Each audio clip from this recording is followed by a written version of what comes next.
بسم اللہ الرحمن الرحیم السلام علیکم۔ ایران کی جانب سے حملے کے بعد خطے کی صورتحال ایک نئے اور انتہائی خطرناک مرحلے میں داخل ہو چکی ہے۔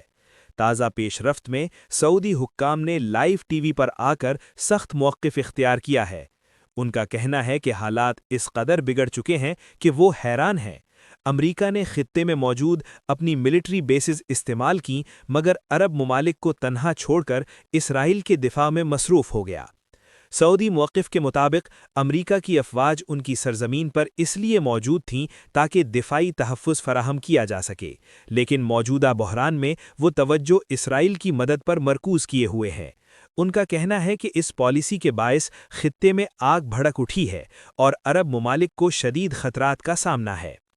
اطلاعات کے مطابق سعودی عرب پر بڑا اور تباہ کن حملہ ہوا ہے، جس میں ایک اہم آئل ریفائنری کو نشانہ بنایا گیا۔ ڈرون حملوں کو روکنے میں مشکلات پیش آ رہی ہیں اور حالات مسلسل خراب ہوتے دکھائی دے رہے ہیں۔ اسی طرح دبئی اور متحدہ عرب امارات میں حملوں کی خبریں زیر گردش ہیں، جبکہ قطر اور بحرین میں بھی کشیدگی کی اطلاعات سامنے آ رہی ہیں۔ خاص طور پر بحرین میں امریکی فوجی اڈوں کو نشانہ بنائے جانے کی بات کی جا رہی ہے۔ مزید برآں برطانیہ کے فوجی اڈوں پر حملوں کی اطلاعات بھی زیر بحث ہیں۔ ان بیانات میں یہ بھی کہا گیا ہے کہ اب کوئی فریق کسی غلط فہمی میں نہ رہے، کیونکہ رد عمل کا دائرہ وسیع ہو چکا ہے۔ اسی دوران عالمی منڈی میں تیل کی قیمتیں تیزی سے اوپر جانا شروع ہو گئی ہیں، جو اس بحران کا براہ راست معاشی اثر ظاہر کر رہا ہے۔ دوسری جانب ایک اور اہم پیش رفت سامنے آئی ہے۔ اطلاعات کے مطابق پینٹاگون اور امریکی فوجی قیادت نے کانگریس کو بریفنگ دیتے ہوئے یہ موقف اختیار کیا کہ ایران فوری طور پر امریکہ پر حملہ کرنے کی پوزیشن میں نہیں تھا۔ یہ بیان سابق امریکی صدر ڈونلڈ ٹرمپ کے اس دعوے سے مختلف بتایا جا رہا ہے جس میں انہوں نے کہا تھا کہ ممکنہ حملے کو روکنے کے لیے پیشگی کارروائی کی گئی۔ رپورٹس کے مطابق فوجی قیادت نے یہ بھی کہا کہ انہوں نے حملے کے حوالے سے تحفظات ظاہر کیے تھے۔ اب سوال یہ پیدا ہوتا ہے کہ اگر سیاسی اور فوجی بیانات میں تضاد موجود ہے تو اس کا خطے کی مجموعی سیکیورٹی صورتحال پر کیا اثر پڑے گا؟ موجودہ حالات غیر معمولی حد تک کشیدہ ہیں اور عالمی سطح پر اس بحران کے اثرات تیزی سے محسوس کیے جا رہے ہیں۔ آنے والے دن اس پورے معاملے کی سمت اور شدت کا تعین کریں گے۔ اس وقت سب سے بڑی غیر یقینی صورتحال اسرائیلی وزیر اعظم بنجامن نیتن یاہو کے حوالے سے ہے۔ ابھی تک واضح نہیں کہ وہ محفوظ ہیں یا نہیں۔ اصل سوال یہی ہے کہ جس مقام پر حملہ ہوا، کیا وہ اس وقت وہاں موجود تھے؟ اگر موجود تھے تو اس کے اثرات بہت دور رس ہو سکتے ہیں، اور اگر نہیں تھے تو پھر انٹیلیجنس اور ٹائمنگ کا پہلو اہم بن جاتا ہے۔ بہرحال یہ معاملہ آئندہ چند گھنٹوں میں واضح ہو سکتا ہے۔ ادھر ایران کا موقف اور طرز عمل یہ ظاہر کر رہا ہے کہ وہ کسی بھی رکاوٹ کو برداشت کرنے کے لیے تیار نہیں، اور جو بھی راستے میں آئے گا اسے نشانہ بنایا جائے گا۔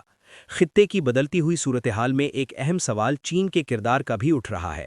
تجزیہ کاروں کے مطابق چین کھل کر کچھ کہے یا نہ کہے، لیکن وہ اس بحران کو اس زاویے سے دیکھ رہا ہے کہ خلیجی ممالک کی سیکیورٹی کے حوالے سے امریکہ کی کمزوری نمایاں ہو۔ اگر خلیجی ریاستوں کو یہ احساس ہو جائے کہ امریکی دفاعی نظام ڈرونز اور میزائل حملوں کو روکنے میں ناکام ہے، تو مستقبل میں وہ متبادل سیکیورٹی پارٹنرز کی طرف دیکھ سکتی ہیں۔ اسی تناظر میں یہ بحث بھی جاری ہے کہ اگر خطے میں روس یا چین کے براہ راست فوجی مفادات ہوتے تو کیا حملوں کی نوعیت مختلف ہوتی؟ خلیجی ممالک سعودی عرب، متحدہ عرب امارات، قطر، بحرین اور عمان جغرافیائی طور پر ایران کے ہمسائے ہیں، جبکہ امریکہ ہزاروں کلومیٹر دور ہے۔ اس لیے کچھ حلقوں کا خیال ہے کہ خطے کی طویل المدتی سیکیورٹی کا حل علاقائی توازن میں ہی تلاش کیا جائے گا۔ دوسری جانب ایران نے حالیہ کارروائیوں کو اپنے اعلیٰ ترین رہنما کے خلاف مبینہ سازشوں اور خطرات کے تناظر میں پیش کیا ہے۔